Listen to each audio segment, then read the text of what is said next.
में जब ये सुनवाई हुई तो भारत सरकार ने अपने दस्तावेज को डिफेंड क्यों नहीं किया? क्यों नहीं अटॉर्नी जनरल और सॉलिसिटर जनरल वहां खड़े हुए? और जज साहब ये नहीं देख रहे कि यहाँ पर कितने तरह के जातिगत भेदभाव बढ़ते जा रहे हैं? चोटी कोई खींच ले रहा है, कोई जो है मुंह छकने पर मार रहा है, कोई भी है, भारत सरकार आंकड़े देती है। हम ये कहना चाह रहे हैं कि ये भारत सरकार का नोटिफिकेशन है। तो भारत सरकार ने पहली बात माना कि SC ST OBC के साथ कैंपस में भेदभाव होता है, तो सरकार ने माना। खेल जाति जनगणना का खेला जा रहा था कि उसमें एक बड़ा धोखा बहुजन समाज को मिले, जो न्याय की लड़ाई पिछले कई 100 सालों से, मैंने तो उसमें बाकायदा किताब लिख दी कि भाई हजारों साल से गैर बराबरी के खिलाफ लड़ाई थी, उस लड़ाई पर बात न हो, अचानक बहस को डिरेल कर दिया। दूसरी तरफ OBC SC ST का दमन बढ़ रहा है, ये बात सुखदेव थोराटेक कमेटी UGC 2007 में बताई गई। 2012 में UGC ने खुद एक कमेटी बना दी। उसके बाद रोहित वेमुला का एक्ट हुआ, उस समय उसकी सांस्थानिक हत्या हुई। फिर उसके बाद डॉक्टर पायल तड़वी 2019, दर्शन सोलंकी 2023, घटनाएं बढ़ती गई। सरकार ने इस देश को बताया कि इस देश के कैंपसेस में SC ST OBC के साथ एट्रोसिटी 118% बढ़ गई। तो ये भारत सरकार कह रही है कि जाति के नाम पर SC ST OBC के साथ भेदभाव बढ़ रहा है। कोर्ट में जब पायल तड़वी और रोहित वेमुला की मां गई तो उस पिटीशन पर 15 जनवरी तक सरकार को कोर्ट ने कहा था, और ये जो मौजूदा CJI हैं ये भी उस बेंच में थे। कोर्ट ने कहा कि 2012 का UGC रेगुलेशन कारगर नहीं है, आप और सख्त नियम बनाइए।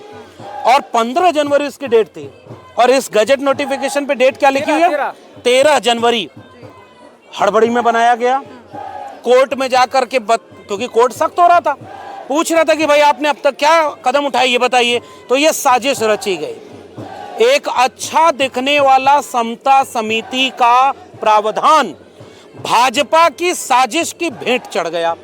पहला उदाहरण मैंने दिया कि जाति जनगणना से मुद्दा भटका दो, क्योंकि अगर जाति जनगणना इस देश में हुई रहती तो आंकड़ों पर बात होती ना, धारणाओं पर नहीं ना होती कि किसके खिलाफ कौन है, कौन विश्वविद्यालय में बैठा है, कौन जुडिशरी में है, कौन मीडिया में है, आंकड़े देश को पता नहीं। अब एक आखिरी बात कि इसकी हड़बड़ी इसलिए भी साबित होती है कि आपने इतना कमजोर नोटिफिकेशन जारी किया कि आपने न तो भेदभाव के प्रकार बताए, न तो कमेटी में कौन होगा उसकी शर्तें बताई, न तो उसके प्रोसीजर को पूरा बताया, ताकि एक तबके को कंफ्यूजन या वो सड़क पे उतरे। फिर उसके बाद आप कोर्ट में जब ये सुनवाई हुई तो भारत सरकार ने अपने दस्तावेज को डिफेंड क्यों नहीं किया? क्यों नहीं अटॉर्नी जनरल और सॉलिसिटर जनरल वहां खड़े हुए और कहे कि भारत सरकार का बनाया दस्तावेज है, आप इसे रोकिए मत, आप हमें 24 घंटे का समय दे दीजिए, एक हफ्ते का समय दे दीजिए, हम इस पर जो आप कह रहे हैं स्पष्टीकरण दे देंगे। 10 दिन आंदोलन होता रहा, भारत सरकार ने क्यों नहीं सफाई दी? UGC ने क्यों नहीं प्रेस कॉन्फ्रेंस करके इस पर जो भी मतभेद थे वो दूर किए? ये साजिश थी और साजिश कामयाब हो गई। एक तरफ एक तबके को लड़ा दो, उसके बाद दूसरे को उकसा दो। बीजेपी यही चाह रही है, इसलिए इस साजिश को हम बेनकाब कहना है कि इस पूरे मामले पर जिम्मेदार अगर कोई है तो वो सिर्फ सरकार है, उनकी जो कमेटी है जो बनाई गई थी वो जिम्मेदार है, और सुप्रीम कोर्ट जिस पर ये इल्जाम लगाया जा रहा है कि पहली ही हियरिंग में बिना दूसरे पक्ष को सुने उन्होंने स्टे दे दिया, उनकी भूमिका कितनी है सर? और अब लड्डू बांटे गए। अब मैं ये कह रहा हूं कि अगर सरकार इसमें दोषी न होती, सरकार साफ लिखती कि ये जो अधिनियम है, अभी तो इस पर कितने सवाल पूछे जाने थे कि ये केवल सेंट्रल यूनिवर्सिटीज़ पर लागू हुआ है, ये IIT IIM पर लागू नहीं होगा, मेडिकल इंस्टीट्यूट पर लागू नहीं होगा, और तमाम केंद्र सरकार के जो एक्ट से बने हुए हैं संसद से उन पर लागू नहीं होगा। तो दर्शन सोलंकी तो IIT का लड़का था, पायल तड़वी तो मेडिकल की स्टूडेंट थी, और जातिगत उत्पीड़न हो रहा है, सब में हो रहा है। तो एक तो ये अधूरा था। अगर सरकार की मंशा न्याय देने की होती तो अगर उसने, जो सुप्रीम कोर्ट में बहस हुई, 5वें पॉइंट में भेदभाव में सबको शामिल कर लिया, जाति, धर्म, लिंग, नस्ल, दिव्यांगता, तो तीसरे क्लॉज में केवल जाति आधारित भेदभाव को लिखा। तो भाई एक एक क्लॉज सबके लिए लिख देना चाहिए था ना, कि महिला के लिए उत्पीड़न भी होगा तो होगा। और मैं तो एक बात और कह रहा हूँ कि ये कितनी बड़ी साजिश रची गई। मैं 14 साल प्रोफेसर रहा दिल्ली यूनिवर्सिटी में। उस साजिश में क्या हुआ कि आपके पूरे विश्वविद्यालय में एक डिसिप्लिनरी कमेटी होती है, हर कैंपस में होती है, एक डिसिप्लिनरी कमेटी होती है, एक प्रोक्टोरियल बोर्ड होता है, एक जो है कंप्लेंट कमेटी होती है। किसी भी विद्यार्थी के साथ कोई भी गड़बड़ होगा तो न्याय मिलेगा। लेकिन फिर भी महिलाओं के लिए एक अलग कमेटी बनती है ना, क्योंकि आप ये मानते हैं कि पुरुषों के वर्चस्व या झुकाव वाली कमेटियों में महिला को न्याय नहीं मिलेगा। तो women cell, equal opportunity cell और उसके बाद जेंडर सेंसिटिव सेल, ये सारा बनता है ना। तो महिला की तरह ही इस देश में जब शेड्यूल कास्ट, शेड्यूल ट्राइब को ये पाया गया कि जिन कमेटीज में उनके लोग नहीं होंगे वहां उनको न्याय मिलने की गुंजाइश नहीं है, तो उसके लिए 2012 का रेगुलेशन बना था। तो आपने माना था ना, तो आप क्यों नहीं इसको स्पष्ट किए? बीजेपी सरकार की साजिश थी। आप जाति आधारित भेदभाव को क्यों नहीं स्पष्ट करके देश को बताए कि अगर एससी, एसटी, ओबीसी तीनों एक साथ लिखा है तो इसका अर्थ कतई नहीं है कि ओबीसी अगर शोषण करेगा तो उस पर कोई कार्रवाई नहीं होगी। लेकिन भी नहीं है। ये गवर्नमेंट की साजिश थी बीजेपी की। बीजेपी चाहती थी कि केओस परिस्थिति बन जाए। अगर इसमें क्लियर लिखा जाता कि शेड्यूल कास्ट बच्चे के साथ एक ओबीसी अगर भी जातिगत भेदभाव करेगा तो भी सजा पाएगा, जो कि इसका मतलब भी है। अगर एक अति पिछड़े के साथ एक पिछड़े समुदाय का व्यक्ति करेगा तो वो भी सजा पाएगा। आप महिला वाला क्लॉज अलग से जोड़ते और उसमें लिखते कि महिला के साथ कोई भी एससी, एसटी, ओबीसी, जनरल कोई भी भेदभाव करेगा तो सजा मिलेगी।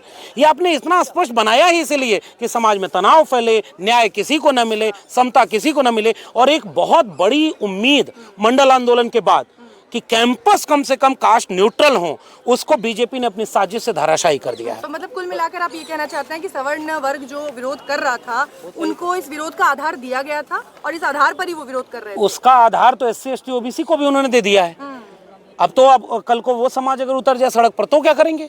और लोग उतरेंगे उस समाज को। क्या आपने ये नहीं बता दिया कि जो उनकी उम्मीद थी, उनके बच्चे जब इस विश्वविद्यालय में आए, विश्वविद्यालय में कोई प्रोफेसर ऐसे ही बोल दे रहे तुम कोटे वाले हो क्या, तो ये इसका क्या होगा? आरक्षण के ऊपर टिप्पणी, उसके जाति के ऊपर टिप्पणी, ये सब आपने इसमें लिखा ही नहीं। तो एक तरफ आप पहले जो ताकतवर समूह था उसने मीडिया में नैरेटिव बना दिया, क्योंकि मीडिया में भी उनके लोग थे और ये भारत सरकार बताती है 121 लोगों में से मीडिया में एक भी दलित आदिवासी नहीं है, एक आध ओबीसी है। तो आपने नैरेटिव बना दिया। ये सारा खेल बीजेपी का खेला हुआ है, वरना इतना लचर ये अध्यादेश कभी नहीं बनाया जाता है। और आप अपने बनाए हुए कानून को कोर्ट में खड़े होकर डिफेंड नहीं कर रहे हैं, इसका मतलब आप साजिश कर रहे हैं। आपने जो टिप्पणियां की है, सुप्रीम कोर्ट टिप्पणी करते करते अमेरिका पहुंच जाता है, वहां जाकर श्वेत अश्वेत का वो पुराना एग्जांपल देता है कि वहां बच्चे अलग अलग पढ़ते थे, आप वो चाहते हैं। हाथ जोड़ के चीफ जस्टिस कहते हैं कि ऐसा मत करिए भगवान के लिए कि हमारे बच्चों के हॉस्टल अलग अलग बनाने की आप। अब देखिए चीफ जस्टिस साहब पर मैं नहीं बोल सकता। मेरा नाम अगर निशिकांत दुबे होता तब मैं भले लिख लेता कि जो मैंने कहा वही कोर्ट ने कहा।